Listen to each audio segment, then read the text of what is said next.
Hello friends, welcome to ASG tech solutions India private limited. So आज के इस video में हम तीन चीज़ें देखेंगे। What is load balancer, feature of load balancer and deployment of F5 load balancer. Okay, so let's start.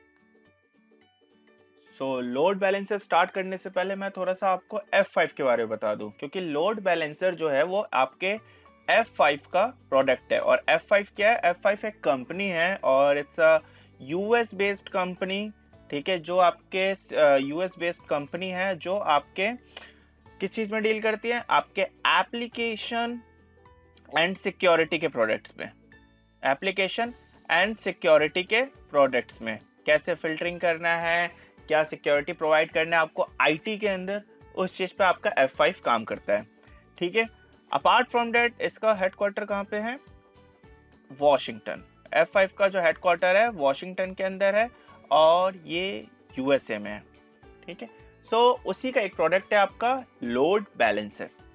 सो नाम से ही मालूम चल रहा होगा, लोड बैलेंसर मीन्स लोड को, किसी भी पर्टिकुलर लोड को बैलेंस करना। अगर मैं एक रियल एग्जांपल दूं तो लेट्स से आप लोगों के ऑर्गेनाइजेशन में टीएल होते हैं, टीम लीड्स, उनके अंडर में आप लोग काम करते हो। तो कोई भी जो ट्रैफिक आता है वो सीधा आपके टीएल के पास आता है। ठीक है, लेट्स से टीएल के पास नेटवर्क की एक टीम है और नेटवर्क इंजीनियर 2, नेटवर्क इंजीनियर 3। ठीक है, सो टीएल के पास अगर लेट्स से कोई रिक्वेस्ट आई तो वो उसके पास आती है, तो डेट मीन्स टीएल आपका लोड बैलेंसर हो गया। अब टीएल क्या करेगा? वो ट्रैफिक को डिवाइड करेगा। ठीक है, बैलेंस करेगा कि नेटवर्क इंजीनियर 1 को ये करना है, नेटवर्क इंजीनियर 2 को ये करना है, 3 को ये करना है। और इन केस अगर नेटवर्क इंजीनियर 2 लीव पे है या फिर नेटवर्क इंजीनियर 2 अवेलेबल नहीं है, तो उस केस में काम को कैसे मेंटेन और मैनेज किया जाएगा? सो टीएल आपका आपके ऑर्गेनाइजेशन में लोड बैलेंसर का काम करता है। फाइन, सो लोड बैलेंसर के बारे में देखते हैं। मैंने कुछ चीज़ें लिखी हैं, आप लोग नोट्स भी बना सकते हो और रादर देन आप इस वीडियो को डाउनलोड भी कर सकते हो। ठीक है, तो पहला पॉइंट है, it is a layer 3 device. जो लोड बैलेंसर है वो आपका लेयर 3 डिवाइस है। डेट मीन्स ये जो काम करता है नेटवर्क लेयर पे रहता है, बट ये जो काम करता है, ये इंस्पेक्शन अगर मैं कहूँ तो ये कहाँ तक जाता है? ये एप्लीकेशन लेयर पे जाता है। ठीक है, एप्लीकेशन लेयर तक काम करता है। क्यों? क्योंकि जो भी आपके जैसे कि HTTP, HTTPS और आपका टेलनेट, ऐसे कुछ चीजें हैं जो आपके एप्लीकेशन लेयर पे काम करती है। So my second point is similar to router.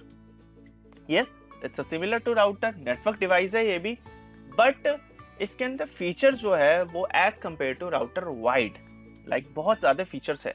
ठीक है, इसके अंदर आप एक एक रूल डिफाइन कर सकते हो। आप चाहते हो कि मेरा जो सर्वर 1 और सर्वर 2 है, इन दोनों के बीच में बस सर्वर 1 के पास सिर्फ 100 हिटिंग्स जाए और जैसी 100 हिटिंग्स पूरी हो जाए उसके बाद एक्सेस हो सर्वर 2 से। Yes, you can. ठीक है, ये सारी चीजें आप लोड बैलेंसर की हेल्प से कर सकते हो। ठीक है, नाउ फीचर्स। ठीक है, ये तो बेसिक कंसेप्ट्स हो गए। Now features.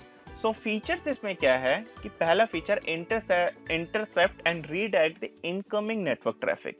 मीन जो आपके ऑर्गेनाइजेशन में ट्रैफिक आ रहा है, नेटवर्क ट्रैफिक, जो सर्वर पे जिसको जाना है, ठीक है, उसको आप इंटरसेप्ट कर सकते हो और रीडायरेक्ट कर सकते हो। लेट्स से मेरी एक वेबसाइट है https://asgtechsolutions.com। ठीक है, दिस इज माय वेबसाइट। ठीक है, तो अब लेट्स से मेरे जो बाहर जो यूजर्स बैठे हैं उनको तो बस यही मालूम है कि ये वेबसाइट है, इस पे हिट करे। बट मैं चाहता हूँ कि ये जब यूजर इस पे हिट करे तो ऑटोमेटिकली कुछ इस यूआरएल पे वो रीडायरेक्ट हो जाए, उनकी रिक्वेस्ट, उनको अलग से यूआरएल ना डालना पड़े, ऑटोमेटिकली इस पे रीडायरेक्ट हो जाए टेस्ट। ठीक है, तो लेट्स से वो जैसे asgtechsolutions.com डालेंगे तो ओनली दोबारा वो रीडायरेक्ट आपका हो जाएगा asgtechsolutions.com टेस्ट पे। तो ऐसी चीजें आप डिफाइन कर सकते हैं अपने लोड बैलेंसर में। एक ये फीचर है। एक SSL सर्टिफिकेशन, इसके अंदर बेसिकली आपका ऑथेंटिकेशन और टर्मिनेशन के लिए हम काम करते हैं। ठीक है, ये आपका लाइसेंस बेस्ड होता है। आगे जब हम एसएसएल पढ़ेंगे तो हम एसएसएल के बारे में, तो उसमें हम ये और ज़्यादा डिटेल में बात करेंगे। उसके बाद जो आपका लोड बैलेंसर का थर्ड फीचर सेट है वो है आई रूल्स। लोड बैलेंसर सपोर्ट करता है आई रूल्स, और अभी के लिए बस आप ये जान लो कि आई रूल्स मीन्स कुछ भी रूल, जो कोई भी रूल आप जो मैनुअली क्रिएट कर रहे हो उसको हम आई रूल कहते हैं। ठीक है, कोई भी मैनुअली क्रिएट करना रूल को हम उसको आई रूल कहते हैं। किसके अंदर? लोड बैलेंसिंग के अंदर। लेट्स से अगर आपने देखा होगा FortiGate में, पालो अल्टो में, लाइक कोई और फायरवॉल में, राउटर्स में, किसी में पहले से रूल्स होते हैं, उनको हम इम्प्लिसिट रूल्स कहते हैं। कुछ रूल्स हम डिफाइन करते हैं, उसको एक्सप्लिसिट रूल्स कहते हैं। तो ऐसे हम यहाँ पे जो हम डिफाइन करते हैं, network engineer, network administrator, security administrator define करते हैं, उनको हम कहते हैं, वो रूल्स को हम क्या कहेंगे? I rule. The fourth point is compression and optimization on on HTTP traffic. आप अपने ट्रैफिक को कंप्रेस कर सकते हो, ऑप्टिमाइज कर सकते हो, इनक्रिप्ट कर सकते हो। लेट्स से कि आप कंप्रेस कर सकते हो, आपका ये 20 MB का एक ट्रैफिक है, ठीक है।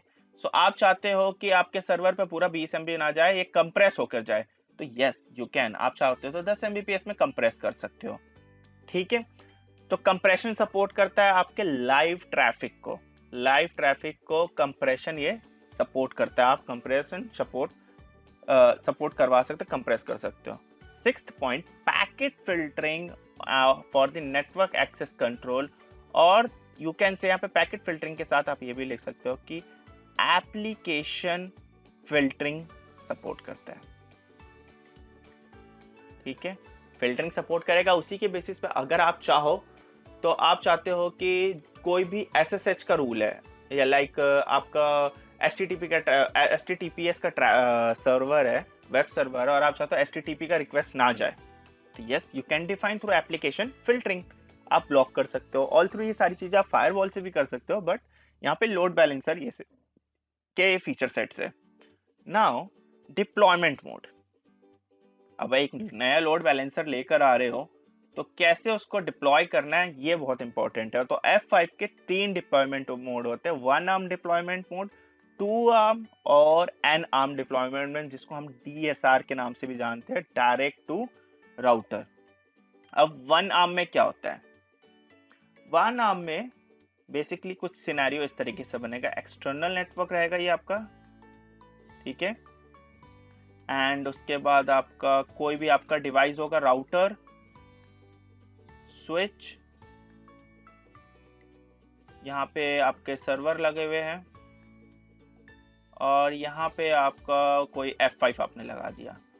सो वन आर्म डिप्लॉयमेंट में क्या हो रहा है कि आपको जनरली आपके एग्जिस्टिंग नेटवर्क के अंदर ही आप डिप्लॉय कर रहे हो। लेट्स से स्विच पे ही आपने डिप्लॉय कर दिया F5 लोड बैलेंसर, ठीक है। बट इसमें एक प्रॉब्लम है, इसमें एक फीचर भी और एक प्रॉब्लम भी है। अब चलो पहले फीचर के बारे में अगर देखा जाए तो इसके अंदर डाउन टाइम रिक्वायरमेंट नहीं है, नो डाउन टाइम रिक्वायरमेंट। आपको डाउन टाइम की जरूरत ही नहीं है। आप बस आपको जाना है, अपने स्विच से कनेक्ट करना है जहाँ पे सर्वर लगे हुए हैं, और वहां पे आप सीधा इसको ऑन कर सकते हो, ठीक है। बट इसमें एक प्रॉब्लम आएगी।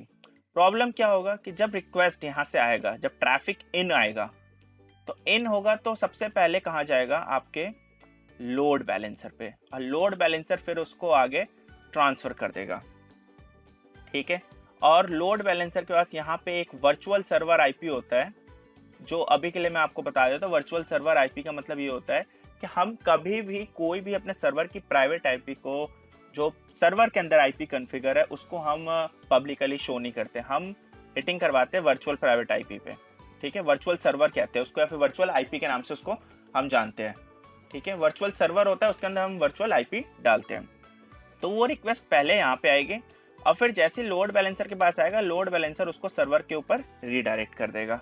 तो ये तो हो गया आपका ट्रैफिक आ रहा है। अब इसका रिस्पॉन्स, इसका रिप्लाई कैसे आएगा?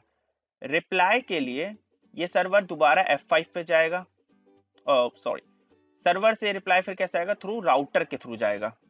तो अब इसमें एक प्रॉब्लम क्या है? इसमें प्रॉब्लम वो है कि इन और आउट दोनों का राउटिंग टेबल अलग अलग रहा, ठीक है, और राउटिंग टेबल चेंज हो गया, ठीक है। बट इसको भी हम डील कर सकते हैं किसके हेल्प से, हम यहाँ पे कॉन्फ़िगर करेंगे static net. Static net configure कर सकते हो आप, और ये आपका नॉर्मल चलने लग जाएगा। सो इसका सबसे ज़्यादा जो मेजर एडवांटेज यही है कि डाउन टाइम रिक्वायर्ड नहीं होता। बट ऑर्गेनाइजेशन के अंदर वन आर्म डिप्लॉयमेंट आपको बहुत कम ही देखने को मिलेगा। Most of the users use करते हैं टू आर्म डिप्लॉयमेंट।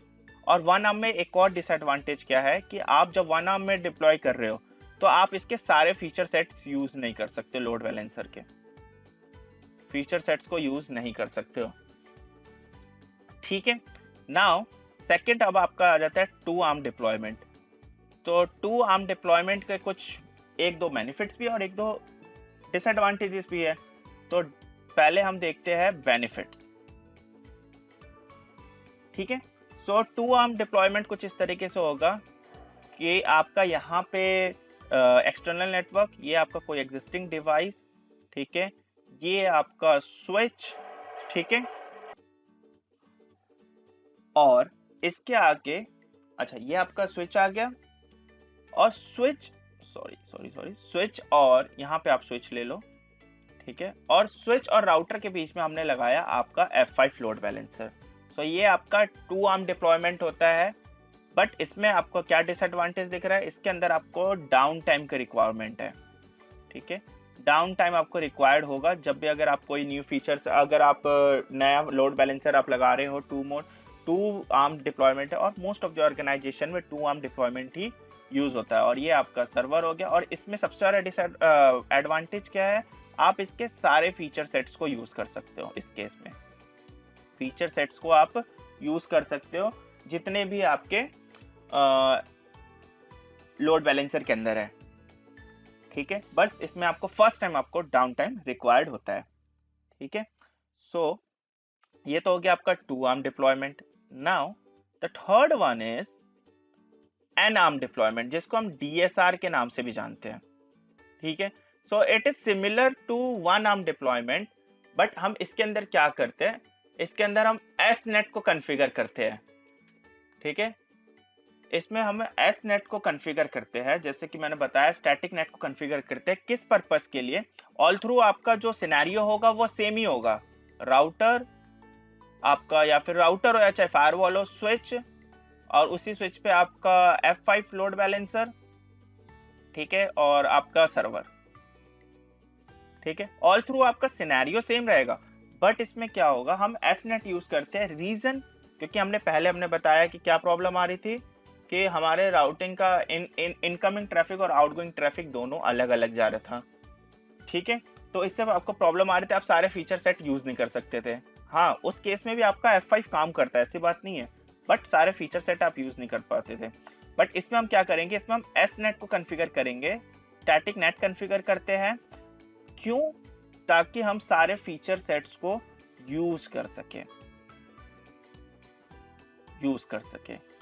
ठीक है। सो ये हो गया आपका लोड बैलेंसर के बारे में, फीचर्स एंड लोड बैलेंसर के बारे में, डिप्लॉयमेंट मोड्स क्या होते हैं इसके बारे में, और नेक्स्ट अब हम देखेंगे कि हमें आगे लैब्स कैसे करनी है, ठीक है।